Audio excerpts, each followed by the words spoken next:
What is up, ladies and gentlemen? It is your friendly neighborhood BJJ podcaster, RAF ESPARZA, coming to you with another great installment of the Bullpen, a joint venture between Inside BJJ and the Grappling Hour. How you guys doing? I know, it's Wednesday. You're used to seeing us on Fridays, but you're probably doing as little work as possible still on a Wednesday, so I don't think it actually deters much for you. What it does for us is it reminds you guys that, yes, the PGF is almost upon us, which means that there will be dose amounts of episodes of the Bullpen happening in a very, very short time. But we have to do this episode today because our good friend Timothy J. Freeman is going to be traveling in the next day. So, Tim, what can you tell us, if anything, because in this day we don't always say what everything happens. What is happening? Where are you going, sir? I am heading up to the Windy City, Chicago this week to meet up with my very, very beautiful wife and spend a few days up there. But it's freezing up there, man. It's cold down here. Got down to 6 degrees this week. It's way colder up there. When we booked the plans and we made them, I had no clue it was going to be that freaking cold, but it is, and I think I'll be okay. I'm gonna layer up. I'm gonna use my beard to shield my face the best that I can, and make the best of it, though, man. But yeah, it's great to be here on a Wednesday, though, man. It's a nice little surprise guerrilla show that we pulled off on the fly. For sure. Let's just take a second for logic, Tim. You didn't feel like it was going to be cold in Chicago in the month of January. Okay, listen. I knew it was going to be cold, but I didn't think it was going to be Arctic cold. It's exceptionally cold. It's snowmageddon, right? The whole East Coast is frozen over right now. I literally, I'll send you the video. I went out yesterday, the first time in 3 days.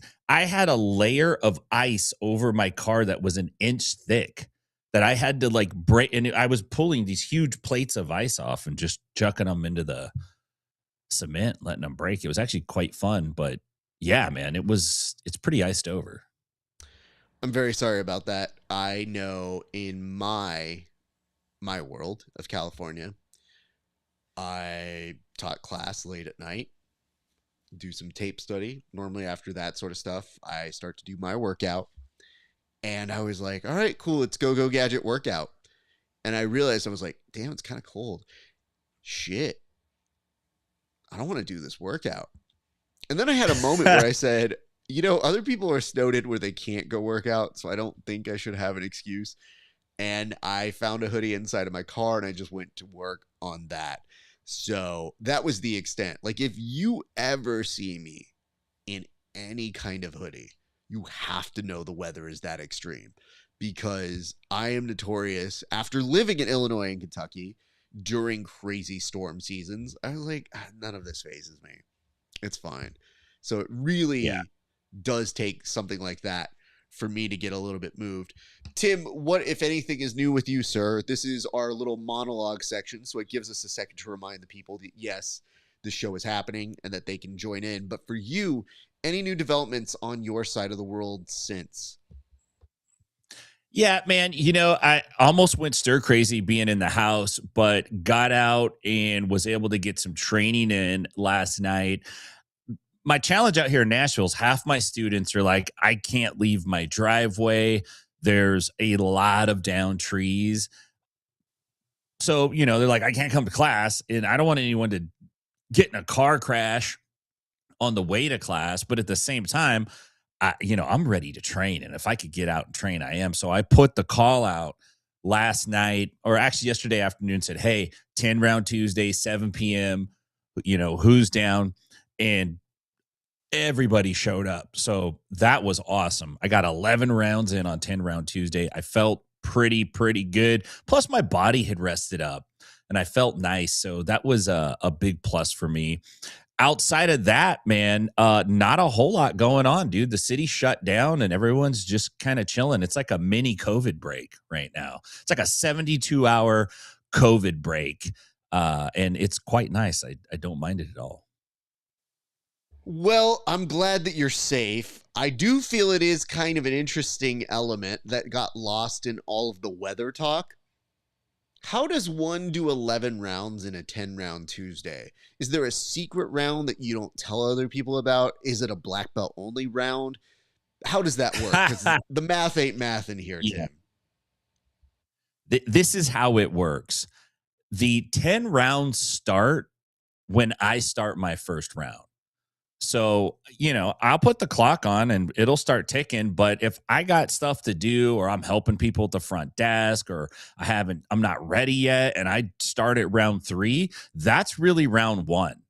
So I kind of run it that way, but sometimes we do a bonus round. So last night we did do like a straight 10 rounds.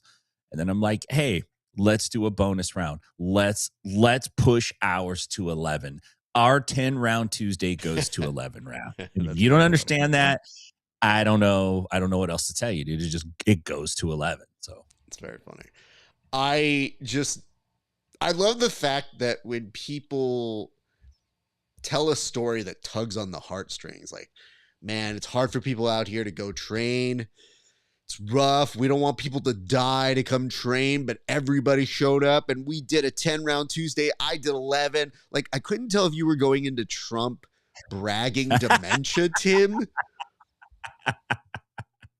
or if we were still in the era of like, well, I guess we just have to let him have this one. Like, he might just think that he did 11 rounds, but for that, we do have a board in front of us. We will get to that in just a second. But one thing I wanted to mention to you is there was a great amount of spirit and hilarity that happened at our competition over this weekend. And there was a moment that one of my students got disqualified. Now, I'll give you the full story here because the story isn't necessarily like a sad one or a mad anything, but there is 2 elements to this. So if it turns out that you compete at this tournament and you have a wristband on, they tell you take off the wristbands. Now they also tell me to take off my wedding band, which is still the most absurd thing in the world because this is a rubber wedding band. I wear this so that I can train jiu-jitsu. And without fail, they always tell me to take it off like it's some sort of concealed weapon. And I always think, I'm gonna lose it. Okay. That's not even the thing to complain about. What they do is on those wristbands that are just real thin pieces of paper. When you go compete, they tell you, take it off. And I always think, how am I gonna go coach if I still have to coach after this? So I asked them very, very clearly, do I need to go get another one? Do I just keep it on if I'm still coaching? And they go, yes. And I go, not clear, but I think I understand you need me to go get another one. Fine. I compete, I finish, we've got a little bit of downtime, I make my way over to the table to get ready, and I kid you not, the dude who was at the desk was doing a Rubik's Cube and was not stopping at all to help me. So, Tim, imagine you're standing there just like, I didn't want to come back here. Just give me another wristband. And instead he's showing us like, this is how you get all the blues. Okay. Now, after you get all the blues, you got to do all the yellows now. And I'm like, Tim, I have shit in my hand. So imagine me holding stuff like this and this, just kind of like. Oh my gosh. For sure, bro. Yeah, and then the worst way you could ever be handled in this situation is after about a good 10 minutes, he goes, can I help you with something, man? I was like, can I help you with something, man? Yeah, you can. Hey, man, I was told I need another wristband. Can I get another wristband? Dude doesn't even recheck me. He remembers me and just goes like, here you go, man. And I go, you could have just done that. Here's where the story picks up to a second turn, Tim. I run over.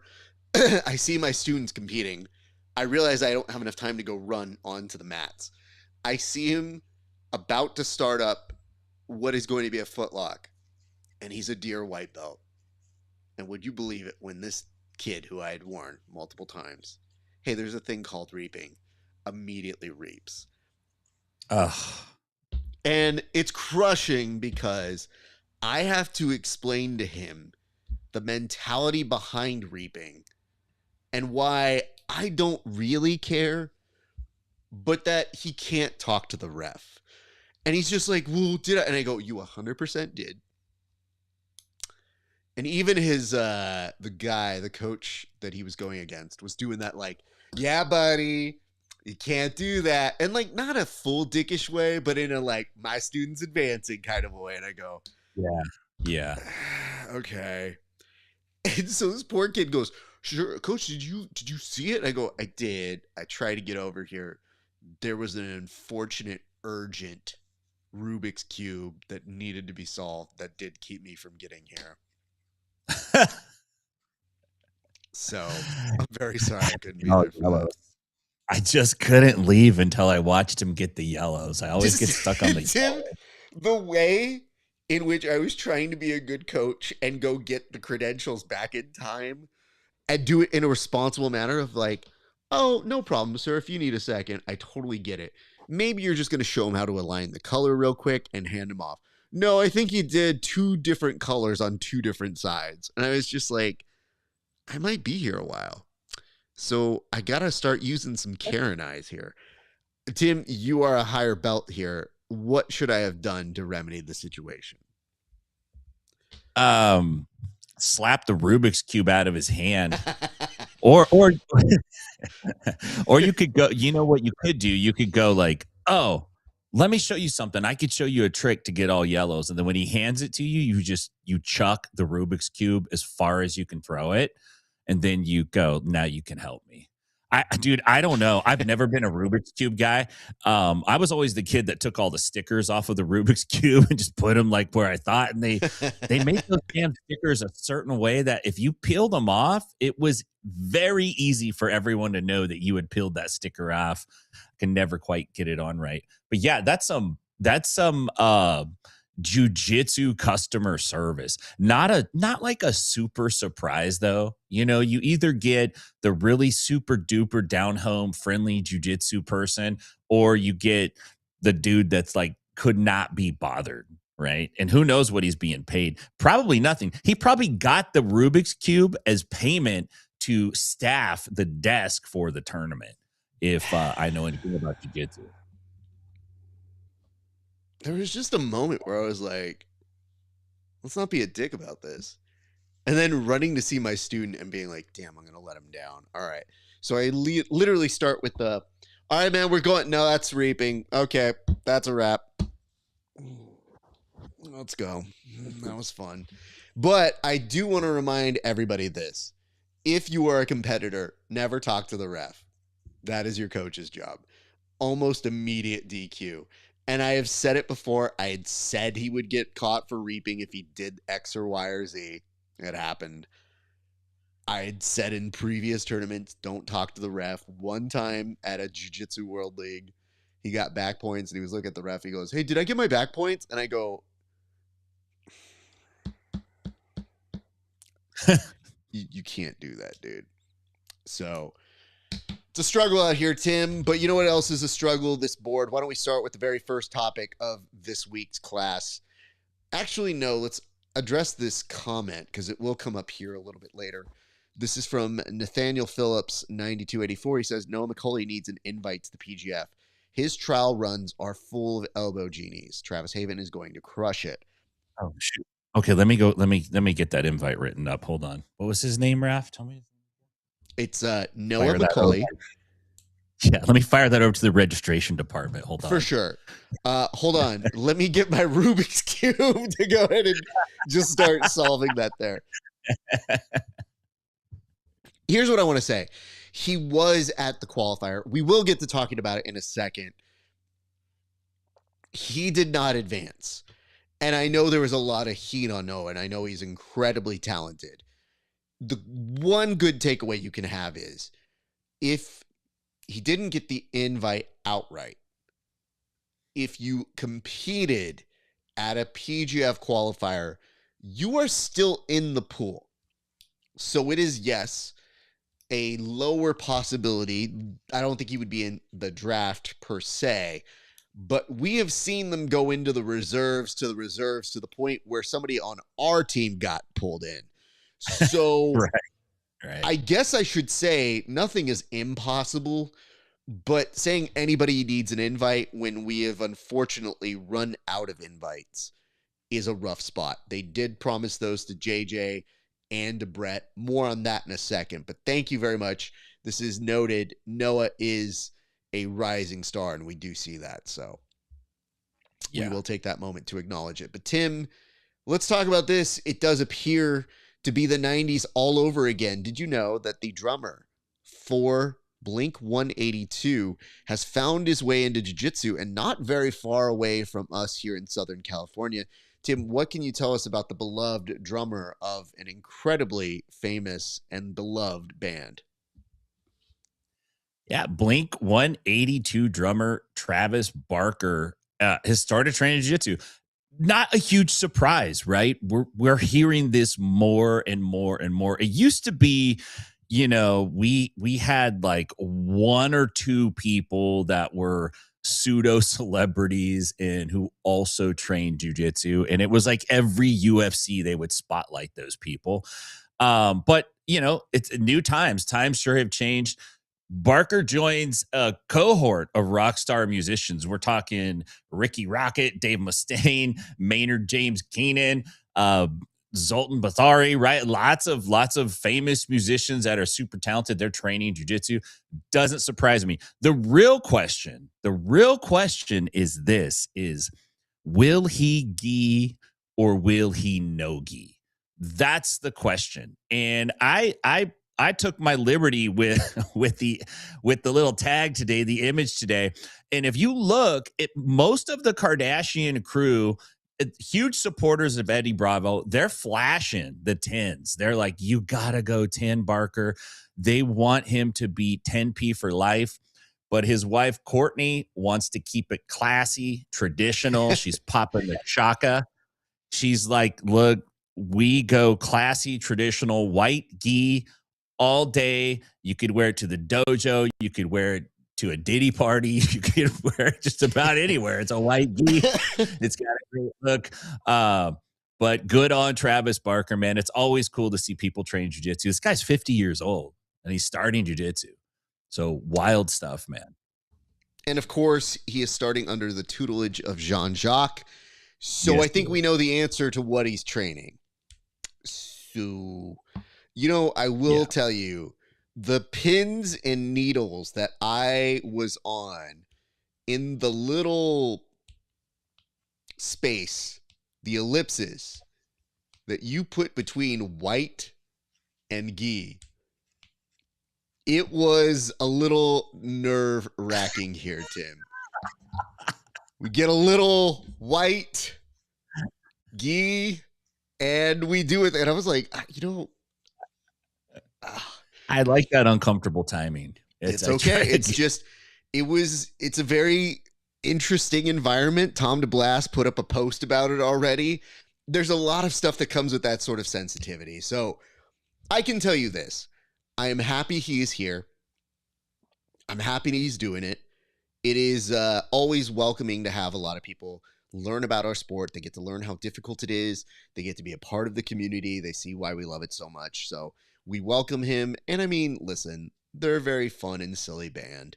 So having them enjoy this is kind of like, I don't know what you do when you get to be an older rock star. You don't really retire fully, but No. you just sit there and you think, like, what do you do when you're not making albums? Like, there is going to be some downtime if you're not touring all the time. So why wouldn't you do this? And dude, it's way, I say this and I understand the irony, it's way better on your body than skating. Like, that dude was a skateboarder. Oh, yeah. He's already got the requisite number of knee injuries that make him at least a purple belt. So I'm happy to have him here, and I wish him luck. And he's being taught by one of the best. So congratulations to Travis. We look forward to seeing him do cool things. And he was a part of the UFC this weekend in a debut. We'll talk about that in a little bit more time. But for right now, let's move on to the UFC BJJ 5 announcements. It does appear that UFC BJJ has taken place in a very short amount of time, February 12th, and they announced some bangers, some okay ones, and maybe some that we need to eliminate on. Tim, what can you tell us about the upcoming UFC BJJ 5 card? Talking about interesting choice of words. Some we need to eliminate on. I like that. Illuminate. We need to bring light to it. I thought you said eliminate. I think eliminate is the new one. Man, UFC BJJ 5, big announcement. Couple title fights. Mikey Musumeci's putting his title on the line. Ronaldo Jr.'s defending his belt. We got the battle of the Andys. I'm looking forward to seeing that. Andy Murasaki versus Andy Varela. I started looking initially, Raf, up, no lie. When I looked at the fight poster, I thought, oh, Musumeci's fighting Anthony Kiedis. Like they're really having trouble finding someone for him to fight. And then I look closer, I'm like, oh, this is Shea Montague. Now, on the surface, it's like, who's this dude? Like who's Musumeci fighting all these guys that like aren't super known? But if you look at Montague's record, the guy won Worlds Nogi this year. He won Europeans. He won last year. He's been on a tear since purple belt. He's pretty damn good. Now, he doesn't have a body of work like Musumeci. Obviously, Musumeci's been in the game a lot longer than this guy. But I think he could represent a threat to Musumeci just because he is kind of a new talent, but he is high quality. So I am interested in the matchup. I would like to see Musumeci fight somebody that represents is like a much bigger threat, but we have yet to see that. Okay. I hear you. I want to just propose a thought here. So you mean to tell me that we're looking at this dude he's fighting, because I had a very similar reaction. So let's just zoom in a little bit on this dude, right? Okay. So you see him right over here. You said Anthony Kiedis. Not a wrong thought. But to me, does this not look like Geo and the Witness Protection Agency? Because I was wondering, did we take Geo and hide him away? Because they did promise us a Geo match, and then now he's retired. And I thought, oh, Geo Martinez may have retired. But Ultrazoid, whatever he goes by on Instagram, which, by the way, I still don't fully understand that. I think it's a robot thing. But Professor Ultrazoid is a free agent. Now, if you think I'm lying here, I just very quickly typed this into the interwebs. And I want you to see, okay, 1, 2. Okay? 1, 2. I'm not saying it's a dead ringer. I'm just saying Hollywood magic and a good wig and Rick Baker could do magic. So there be that. Yeah, I think the weird part is I keep seeing things that say, who is Andrew Tackett going to fight next? And it is turning into the best game show adaptation of, who is he fighting next? You tell us, because we don't know. No. Yeah. Who is he going to fight? No one knows. And I think what they're looking for is for you to put up the most economic possibility for him to fight in the comment section. I think now they're just trolling through the comment section. They go, how much is that guy worth? Yeah, it's throw him $1,000. Andrew Tackett will break his rib or something, but $1,000. We got him. I think that's what's happening. I cannot be convinced otherwise, because you saying that to us is like, who's he going to fight? It sounds like a cop who doesn't have a lead in a story, but who brought people in to question them is like, I don't know. What do you know about them? Like, that's self-incrimination, dog. I'm not doing that. Last but not least, in this particular thing, UFC BJJ is going to be free on YouTube. We know this because we had to look at Mikey Musumeci on the camera in whatever. Is it gender affirming care that's happening with it? I don't know. But whatever Dude, he I was don't know. wearing, that's when they remembered, oh, we should tell people about UFC BJJ 5. It's free on YouTube. But by and large, it's going to be on Paramount Plus. This weekend, the UFC made its debut, a very prominent card with Paramount Plus. Tim, what were your thoughts on the debut of UFC on Paramount Plus? I didn't hate it in terms of the production. I didn't hate it. I thought the throw between the pre-show crew and the main crew was a little choppy sometimes, but that's just probably because it's the first time they've kind of done it this way. Overall, I did enjoy the card. I know there's some controversy about the decisions, but I did enjoy the card quite a bit. I thought, everything went smooth. The stream was crystal clear. It didn't cut out 45,000 times, which is what I was concerned about, being that, this is Paramount's first UFC that they're streaming. The one thing, like the two things that I didn't like, one is, man, I felt like if they would have put the camera on Dana White during the Patty Pimblett Justin Gaethje fight, we would have seen Dana with a Justin Gaethje voodoo doll poking holes in it. It was like they wanted Pimblett to win so bad. It was just a little too much. And I don't hate Patty Pimblett, but it was obvious to me that Gaethje was going to win that fight. And then what was the other thing? It dropped out of my head, but overall, I thought it was a pretty good production. They keep saying this, and this is what is a little unclear. They keep saying we've gotten away from the pay-per-view model.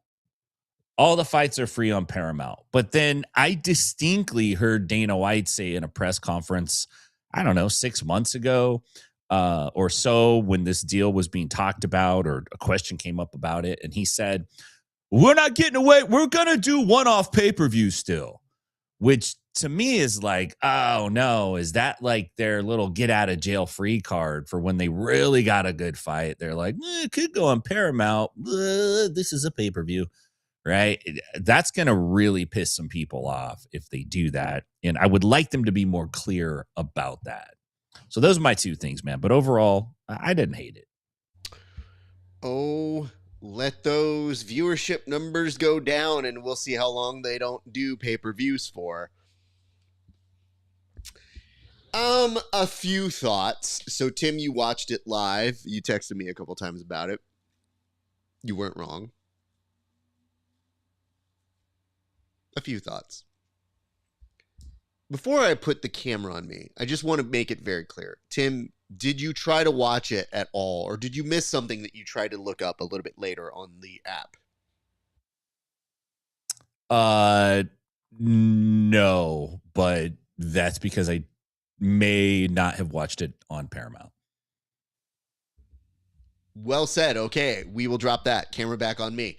So, I think it's a good time to tell you guys I do have Paramount Plus. Yes, I do. I subscribed. I subscribed before you guys subscribed. Take that. And yes, I have seen my rates go up by $1 or so since you jackals have come with the UFC. I did not watch it live. So I did see some reveals and some notes and some thoughts. And I thought, well, what I'm going to do is I'm going to wait till Monday.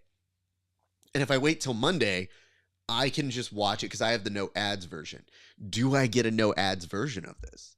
Because I heard a lot of people complaining about the ads. And guess who's not sympathetic to that?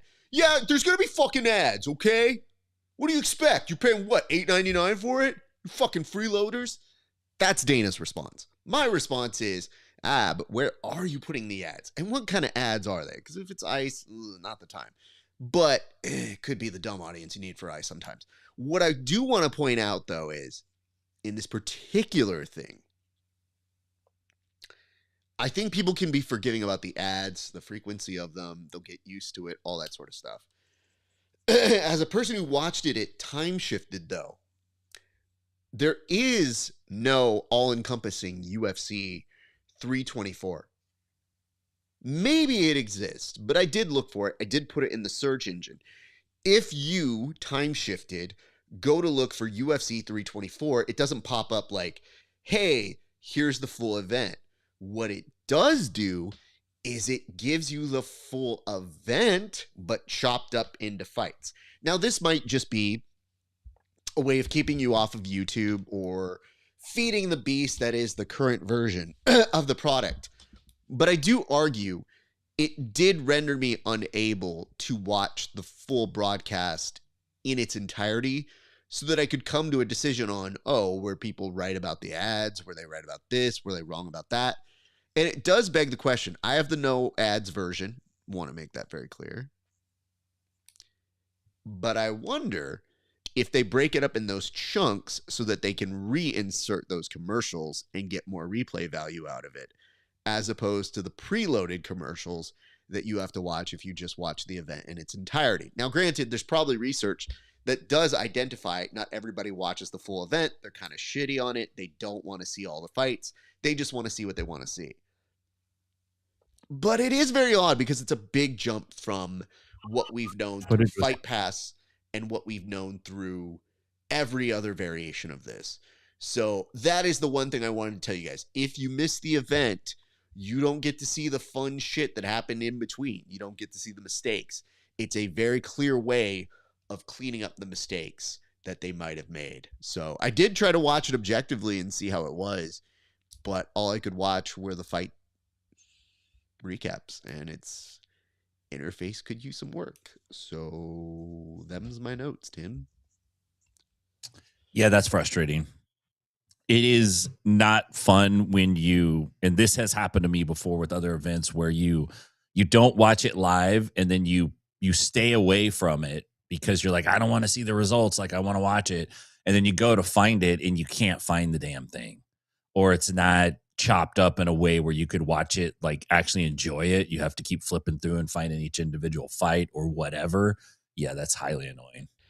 And does it really just affect people like me and you who rewatch it in its whole and want to see the whole thing? I don't know. But I did logically think, oh, yeah, if they do it like this, it does mean that they could sandwich more ads in there. So those of you who don't like ads, you may not be running away from it. In fact, in between in those like playlists, or say you want to watch all the fights, you might have to ingest another ad or two or three. So if that is not the case, let me know. But that was just a thought I did have. And one other thing, if the interface makes it hard to find the UFC fights, how do you think it's going to treat the UFC BJJ content? Yikes. Anyways, we're going to move now to our second topic, or I'm saying, I think our third topic now. It does look like noted historian and overall grumpy sass pants.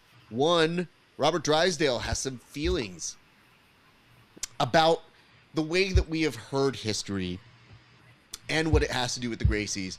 This week, Tim, what did Robert Drysdale have to say about the history of jiu-jitsu as we may have heard it?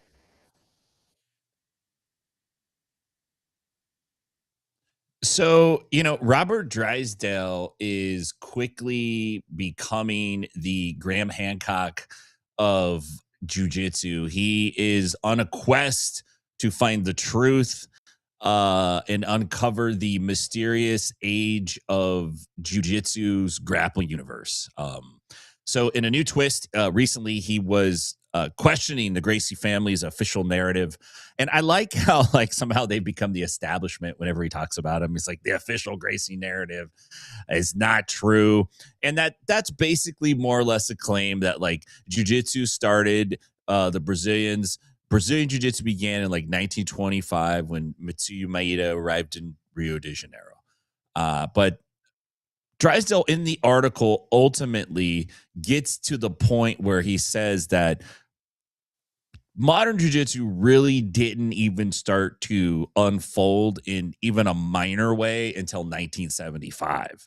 And he says that before that, jiu-jitsu was basically judo on the ground, just the standard nuwaza from judo. and that once the point system changed, where the pinning positions like mount were given more points than say a takedown, he credits that with being the genesis that kind of started the spread of this like modern jiu-jitsu movement, even though 75 is a long ass time ago now.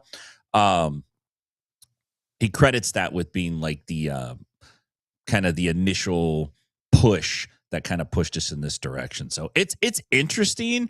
I do find it fascinating. I just don't think that many people really care, you know. And it's interesting that he's so interested in it, and he's because Drysdale's been uncovering things about jiu-jitsu for a good decade now. Every once in a while you'll see an interview or you'll hear him and he'll say like, hey, guess what, this is not true or that's not true. And so obviously he's dedicated to it. But I just don't know what the what the motivation is exactly, Raph.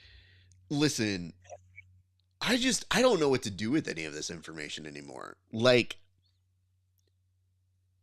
I guess Drysdale's classes are doing so well he doesn't have to teach. Right. So that's a very big positive. But it feels like every time we see him in the news, it is correcting the public record on something. And even then, I guess the intention is, and maybe it's not intentional or as an indirect result of what he's doing with this, does it not come off as its own branch of Gracie revisionism? I'm not saying it is, but I'm saying it comes off like that, where it's like, no. I'm going to revise what's already been said. Allow me to spin the tale. Like, history gets rewritten by folks consistently. What he does have amongst a lot of people, including us here, is he does have precedent. He has been here longer than us and around in the sport. But I just feel like one question you should always have is, what is the intention of this? Or what is the intention of the rhetoric? Is it harmless? Do we care? And if you're the Gracies, I think it's not bad to question them. I think we get to a certain point where we go, hey man, your grandpa's version of history might be different than my grandpa's version of history. What are we supposed to do? Bring the old people together and have them fight it out to figure out who really did it? Like, dump them off of a wheelchair and just be like, all right, whoever wins or can crawl the other side of the mat. That's the story we believe now. I think what is very important about it now, though, is that it does highlight the importance of cataloging where jiu-jitsu is currently. But I will say the thought process of jiu-jitsu wasn't important until we added points is kind of the least interesting history of all the history. Like, could you imagine making a point that's just like, hey, until somebody got their 4, this wasn't a good jiu-jitsu. This wasn't a real thing. It wasn't a sport.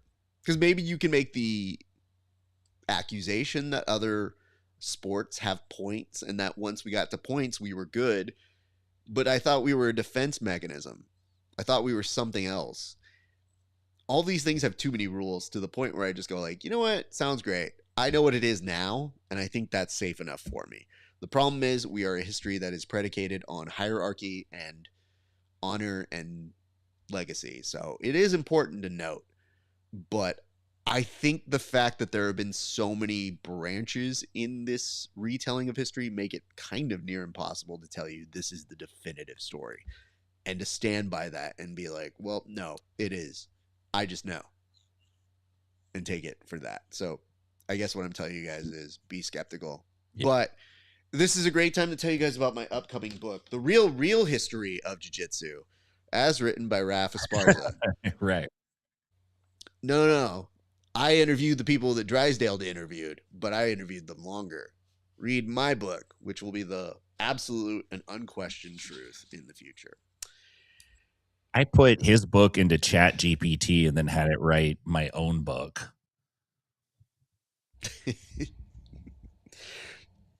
Which honestly is going to be the way books are written in the future. So that's Probably, right? not that far off. Let's go to our next one. Now, this is perhaps the most compelling, intriguing, interesting thing that you put on the board this week. Tim, what can you tell us about the world of instructional diss tracks? Please elaborate. Listen, man, it it is 2026, and Ashton Kutcher's on the Tonight Show. Brian Ortega, Mackenzie Dern are on the Golden Globes, and now Jiu-Jitsu has another first. We have our first diss instructional. This is happening. This is a beautiful thing right now. It's happening right under our noses. We get to watch this. So Craig Jones, as we all know, Octopus Guard Extraordinaire released a 2.0 version on BJJ Fanatics, and either it leaked out or he posted it out that he had made around 300 grand off of this. And I'm just dumbfounded, to be honest with you, that these guys are making that much money off their techniques, but more power to them. I think it's awesome. And Gordon, not to be undone. And I believe that Gordon sleeps with one eye. This is how Gordon sleeps. One eye is constantly on his phone to see if somebody says anything he disagrees with so he can jump on it immediately. Like this, I would love to see this guy's iPhone usage statistics. So Gordon, he fires back, and what does he do? He releases an instructional diss track. He puts a free mini class on YouTube on how to defeat the Octopus Guard. He says, look, behind the technical posturing, there's a deeper conflict between him and Craig, and he said it's on site. All right. So this is how we know this is a diss instructional. This isn't just a counter instructional. It's a diss instructional. It's on site. Both of us, we grew up in the 80s and 90s, RAF. We know where this diss track stuff is headed. We've seen this before. First, it starts with Craig, you're no good. You can only get second place. And then it's Gordon, have a seat in the cuck chair. And then it's buy my wet ass Octopus Guard DVD counter disc track. And then before we know it, someone's getting thrown out the 12-story window, dude. So be careful, gentlemen. Not a safe path you're walking down, but just like NFL Blitz, uncalled for, a lot of fun to watch. Okay, you bring up some good points. Allow me, as somebody who lived on the West Coast, to tell the children how these things ended in the rap wars. Well, children, gather around. Your grandparents might have told you about Tupac and Biggie. So, you might know where this is headed, but if you didn't get those bedtime stories, two people who were friends suddenly were not friends. They went to rival sections, but those sections really loved them. And people like P. Diddy, which I guess is almost, you could say, Isaac Michelle, allegedly. We don't know. We don't know who all the players exactly map out to be here, but bad people in jiu-jitsu, we can take that at base. Anyway, Tupac and Biggie, who used to really respect each other, found themselves releasing diss tracks, and ultimately one died, and then, oh, guess what? The other died. Did Sean P. Diddy Combs kill them? Depends on which documentary you watch. Possibly. But in this particular case, it is an escalated violent situation. So what it does tell you is Gordon saying it is on site does raise a few red flags. But I don't think anybody cares. Because I think most people, for this possibility of a fight, for two people who don't fight, they do jiu-jitsu, which has elements of fighting, but not all of the elements of fighting, obviously. We have seen Gordon slap Andre Galvo, and for logic that we could never put together, nothing ever happened of that, except Andre did do an apology, which was really just a plug for his online course. Right. I guess really what we forget here in terms of legacy and history is, if we're writing this chapter of the Drysdale book, it's pretty stupid. I do love the element of rival, hey, you show this, I'm going to show this. But nothing is funnier to me than Gordon being like, he didn't even beat any top tier talent with it, and you guys know that it caught nobody, and those people, they suck and they weren't good. Well, I don't know, man. He looks like he catches people with it all the time. And it is good that you put something out, but somebody in the comment section hit it right on the head. Even though there was a preview of the instructional that Gordon was putting out as a response to the Craig Jones Octopus Guard, somebody in the comment section said a real hater would have given it out for free. And I'm thinking to myself, isn't that it? Because, Gordon, you're not winning the war of words. You might make some money off this. I think you'll probably do okay because there's going to be a lot of interest in that Octopus Guard.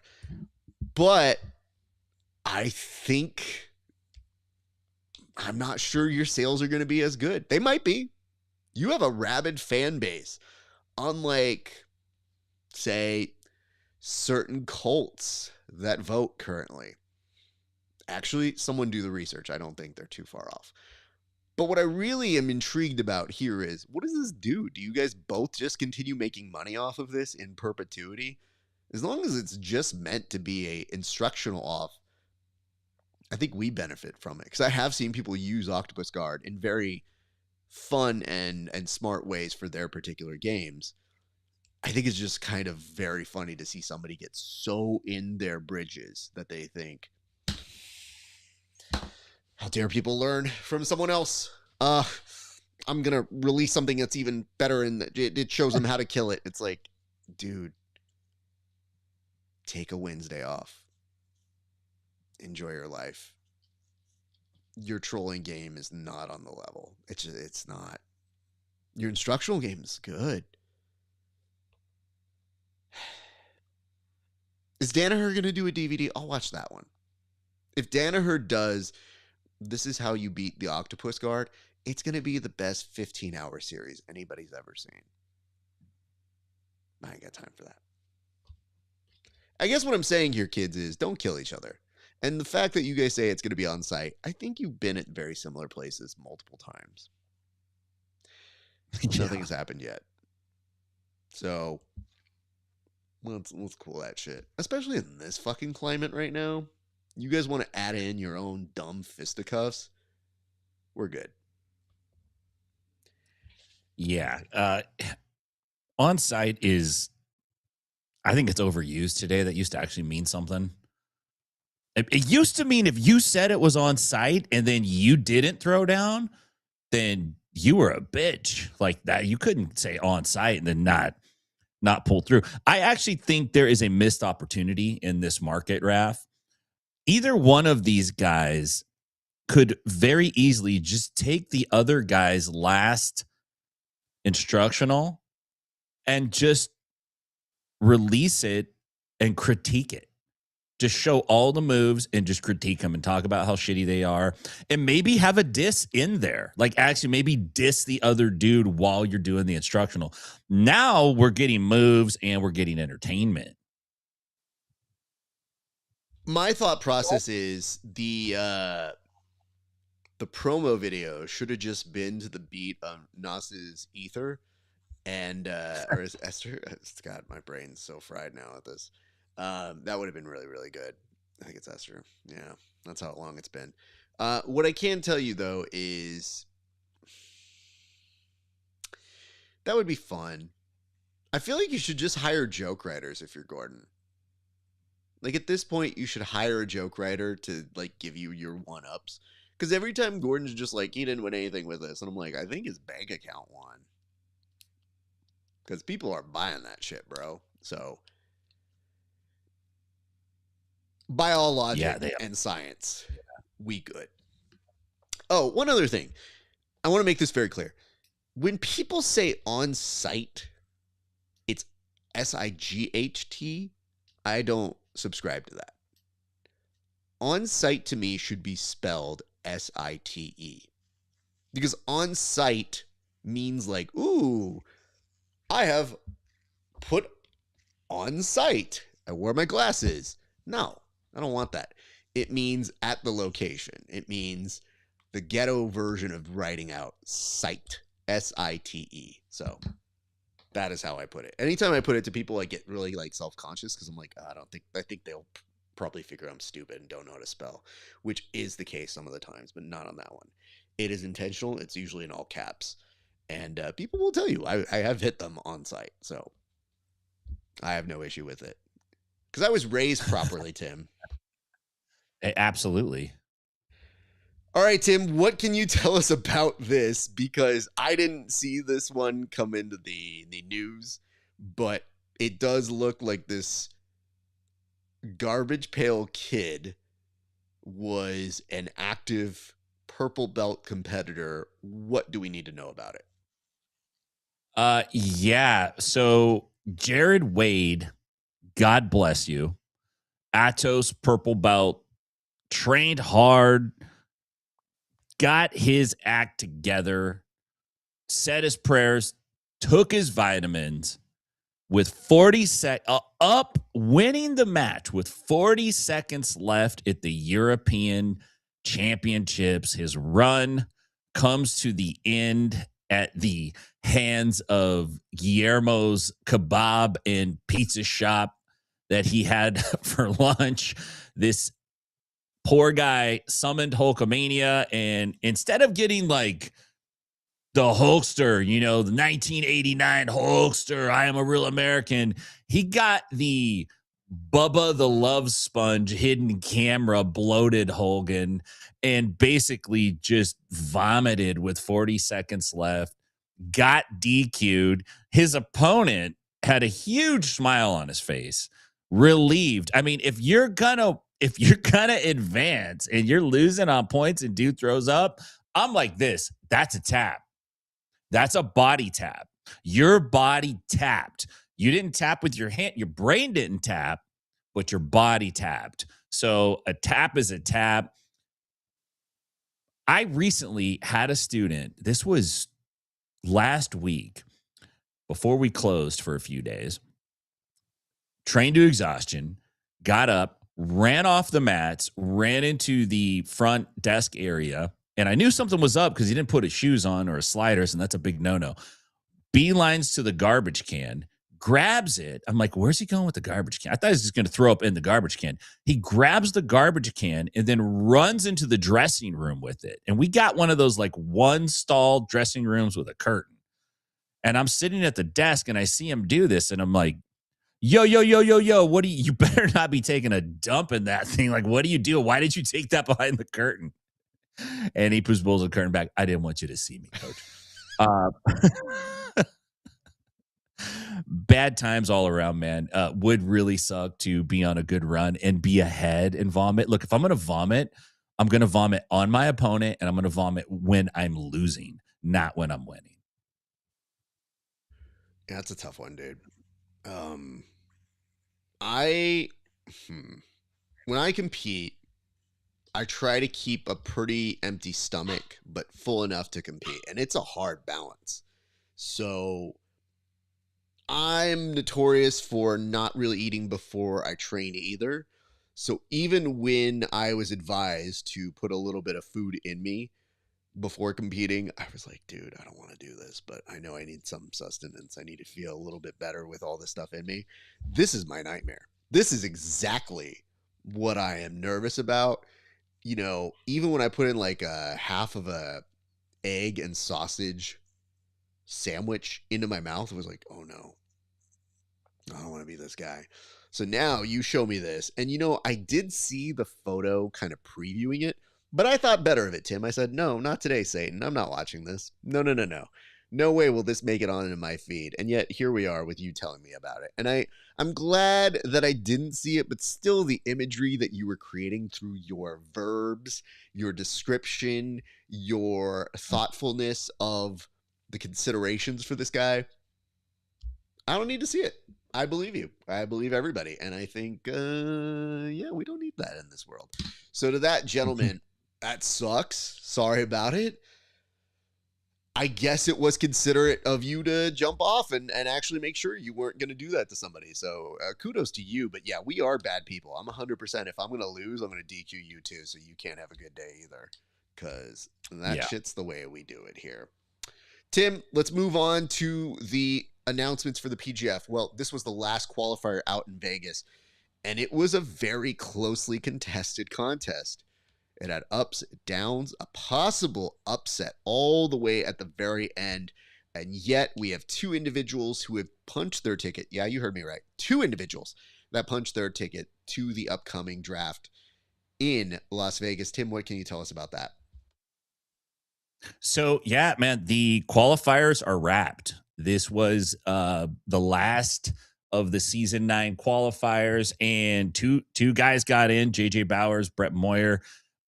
Good on Bowers, man. Bowers is a return performer to the PGF, and I think all in all, he's a young guy. He didn't have a terrible season last season. He might not have gotten the results that he wanted, but he got the experience that he needed, and I think we're going to see much bigger things, coming out of him moving forward. But man, Brett Moyer had a great run. He was tough, and the thing I really do love about the PGF is it is performance based, not result based. And so what I mean by that is you can go out there and not get the result in terms of the win loss that you were looking for. But if you put on a hell of a performance, there is a high likelihood you're going to get invited to compete at that show. So great stuff all around, man. The PGA, I'm stoked for season 9, and I just wanted to run through real quick just for the crowd here. The qualifier winners. These are the guys. We got Anthony Salisbury, Travis Haven, Sam Schwartzapfel, Austin Orenday, Jaden Groner, JJ Bowers, and Brett Moyer. So all those dudes, like you said, they punched their ticket, and they're moving forward. And obviously, Noah McCauley's getting lots of love as well. I don't know if we're going to see him. We might. There's a chance. You never know. Just like you said earlier, look, if you work on the staff at the PGF, when you show up to work that day that you are on the last line of defense, and there's an outside chance that 47-year-old Tim Freeman might have to take his suit jacket on and go out there and get run through for the sake of the show. That's just what you sign up for. It is comforting knowing you got to go through a lot of guys before you would get to me, but Noah still has a chance for sure. So, and I'll point this out to you guys. Literally, the bitching and moaning that I did to get down to 177 was not worth it. So, not interested. Thank you all. But I want to point this out.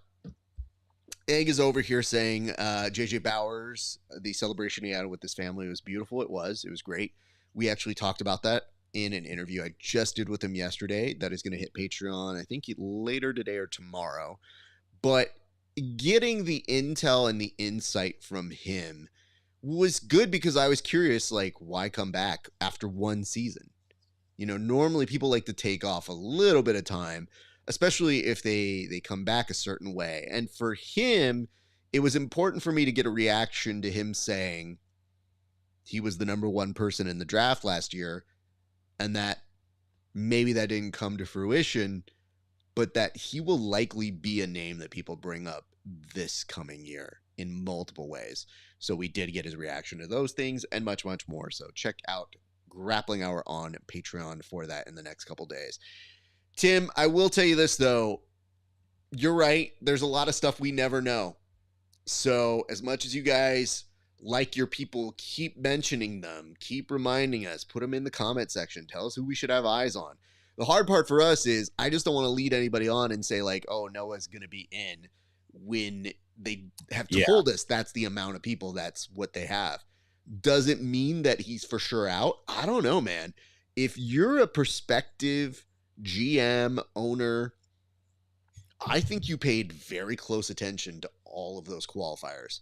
Because if it does get down to it, you are looking at those individuals as the next pickups if your team is deficient a player or two. And Egg had teased this in the past where he said qualifiers are going to become maybe a little bit smaller and smaller. This time they're able to come with 2 members of each team. I wonder if that goes down to 1 in the future. I wonder if all of the pre-existing things of courting and trying to make those appeal to those other people, I wonder what that does. And more importantly, this is the first time that we know the fixed balance is $9,000, where the old value is $15,000. So it's going to be very interesting to see. I don't know that we're going to have a runaway like JJ Bowers at $45,000, because now, if you get somewhere in that neighborhood, no, I'm sorry, 4,500. Now, if you get in that neighborhood, that's more than half your budget that you have for the rest of the draft. So sure, there might be 2 other people that you can split up, and it's going to be a little bit more of the average cost.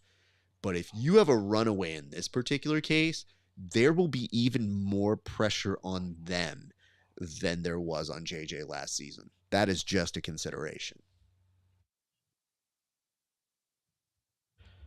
All right, Tim, I think it is time for us to go to this week's low light highlight of the week. What can you tell us about this week's fight of the week? Well, Raf, this fight is in a return genre, a very popular genre, and for a quote unquote sport that is not, there's no contact at all in this sport. There's not even supposed to be talking. Everyone's supposed to be quiet, and you're hitting a ball, 300-400 yards into a hole. There's a lot of fisticuffs that take place in the golf course fighting genre. Apparently, people get pretty pissed about golf. And this isn't one guy. This is not 1-on-1. This is not 2-on-2. This appears to be 3-on-3 or 4-on-4. And I want you to pay attention, because at first it looks like it's white shirts versus black shirts. But then you'll notice there's a couple guys that are like, there's a couple of black shirts on a team with a white shirt, and there's a couple of white shirts on a team with a black shirt. So it gets a little confusing. And if you pay attention, it looks like they may have even gotten confused themselves. The grappling is not strong. It looks like maybe this golf course was iced over and they couldn't quite get their footing, but great stuff. Nevertheless, can't wait to share it with you, man.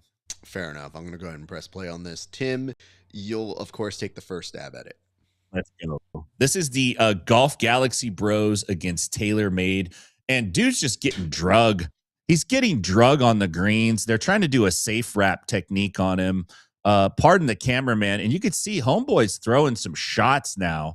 And other dude's alligator legging the guy that's standing, and camera guy's trying to keep it all in. There's some good big punches here. We got 2-on-3 situations. Oh, they all fell over again. And then the dude on the left was like, okay, guys, I think we're supposed to walk on this path. And they're like, no, let's kick. You ain't going to kick, my friend. Again. Oh, there it goes. Yeah. Interesting fight. I still can't tell who was on whose side or why this fight happened. I'm trying to figure out if this is one crew that had a beef, or if this is 2 crews that met up or crossed paths, and it's like, hey, you're not allowed to play at the country club. This is our territory. Get your ass back to municipal. Like, I don't know what's going on here, but something's going on. All right. I'm going to take my stab at this one now. Thank you very much for that, Tim. So let me start with this. First thing I want to point out here is that if you get into a fight at a golf course, you've made some poor decisions in your life. Like, can you imagine the fees you're going to have to pay for this? It's bad enough that you have to pay just to be a member at a golf course or to go visit a golf course. But they have all your information. You have to check out. You might have to do that. So, with that in mind, let's address this. Before we even press play on this, I just want you to keep the following idea in the back of your head. These dudes fight with the absurdness of the 60s Batman sitcom. They are vaguely choreographed. And let's look at this dude. What is this? What is this dude in the darker polo, who looks definitely like an older gentleman, who's trying to swat the dude away. Look at his arm. What is that? What is that? He literally gets it up like he's shooing a fly away, like, get. You move. And why is the person behind, like here, backing off? If someone's swatting at you like that, that is a gift. Literally doing this at you, please do and give me your wrist so I can take that for either a single leg or a Russian. I'll 100% take either of those. But that's not to distract you from the goonery that's happening in the background of this scene. The cameraman, who literally is not doing well off his rehab stint, looks like he's relapsed and is giving you a little bit of a taste here and starts telling you, well, they've made it to the ground. Now, look at the dude in the background. Why is he pulling the dude like he's in a Scorsese movie? Like, that is some mobster dragging of bodies that you can only do to Joe Pesci, and only Joe Pesci. Here we go. This is the most artistic scene. This is like American Beauty when the plastic bag is flying in the background. You're just looking at the T's and where you're supposed to go. And they take a second, they zoom you back into the action. And guess what? Everybody's in. This is like EASO soccer. Everybody plays. So now there's some jumping around, some forced perspective. And just when you think things are done, this dude swears that he's the Captain America of the group, because look at this uppercut he throws. He is super proud of himself. Nah, that's not even an uppercut. That dude's hitting you with the Herb Dean. That's Herb Dean about to hit the scream. Watch. 1, 2, 3. Pya! Pya! That's exactly what that is. If y'all don't remember that, go look it up. 2004, Herb Dean ended a career. 1, 2, 3. Pya! It's also a Dave Chappelle sketch, if you didn't miss that one. A little bit of pushing. This is my favorite push, by the way. This is the like, hey, we've had enough of you, pal. Watch. 1, 2, 3. You stop that, bud. Yeah. That's kind of it. This is the best part about dudes who go on the green. They like run out of energy because they aren't real athletes. So they got somewhere to be. And Tim, that was our fight of the week. Look at that still shot. Look at that guy's feet in the still shot right there. Spinning it in the air. He looks like when you pause the button on a Mortal Kombat when Liu Kang is like flying in the air. You just go, all right, dude, that's you. That's my the goodness. Only image your wife gets. She just gets a text, and it's you and your boys, and then you're one of those guys. It's like, Jesus. The phone call I would have to have with Kelly. I mean, yeah. I will credit Kelly for this much. She would want to know if we won or not. Yeah, of course, right? Because she'd be pissed that we got into a fight, but she'd be like, "Would you fuck him up?" And I'd be like, "Yeah." And she goes, "All right. Yes. Well, do you want pizza tonight? Like, what are we doing?" She wouldn't care for too much longer on that.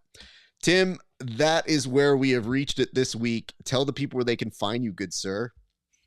Yeah, you can catch me at Inside BJJ. Working on a concept. It'll be out soon, so stay tuned for that. All your favorite social media stuff. If you're out in Nashville, come see me at 10th Planet Nashville. And if you're out in Stockton, go check out my school out there, 10th Planet Stockton RAF. Great stuff today. Thanks for being flexible, getting the show in on Wednesday. Apologies to our Friday faithful, but Daddy's got to go to Chicago. It's fine. And yeah, I mean, Tim, listen, you are deserving of one vacation day. So that's why right now I don't mind it. But like, hey, man, if you ask for 2 vacation days here at the show, we don't have the structure to cover for you. I don't know if you've seen our track record of other hosts. It's not great. It's not so I don't know that we can cover for the loss of Tim Freeman on the show. Otherwise, it's just me playing like multiple roles, and I got to Eddie Murphy this bitch. I'm going to play one in a fat suit. Literally, it's going to get weird. But Tim Freeman, I hope you have a great rest of your day. I will talk with you soon, my friend. Right on, brother. All right, you guys, let me close this bitch up. I want to say thank you so much for watching this week on the show. If you enjoy us, check us out. You can find us at Grappling Hour, at Inside BJJ. Please like, comment, and subscribe if you haven't done already. And yes, that does mean our good friends over here. And I did see you commenting here at the very end. The Dream 2026 season. It is upon us now. We are there. We are ready for it. Ish, kind of. Yeah, let's get there. It's concerning because, dude, it happens so fast. I felt like we were just previewing the thought of season 9. Now we've already had all the qualifiers. We're in the mix of it, baby. It's a real thing. So this Wednesday, we will be there live for the draft, and we're excited about that. I believe Tim and I are going to do another show that will happen next week for that. Very excited about it. But you guys are going to want to tune in Wednesday, 4 p.m. on the PGF World YouTube, all of their little social media and whatnot. It will be airing everywhere. So please tune in and make sure, mark the date out, and then mark playoff, mark regular season, and of course, the next big event after the draft is going to be opening day, and that is March 4th. So it's just 1 month away from, God, it's happening all over again. Just the PTSD, y'all. But we are excited. It's a lot of work, though. Your boys are going to be traveling. We're going to see an Annex soon. We're going to see an Egg soon, a Dream soon. Everybody's going to be around there. It's going to be fun. But yeah, a lot of work. And a lot of troubles. But a lot of laughs. So check us out. Inside BJJ, Grappling Hour. Like, comment, subscribe wherever you're watching this. And as reminders, get some merch from us at rafesparza.com/merch. And, hook your boy up. Just saying. Really do appreciate it. Check me out at patreon.com/grappling hour as well. That's going to do it for us here at the show, you guys. Thank you so much for tuning in on a beautiful Wednesday. I hope you have a great rest of the week. Keep partying hard. But for right now, it's been a great day for grappling. We'll see you back on.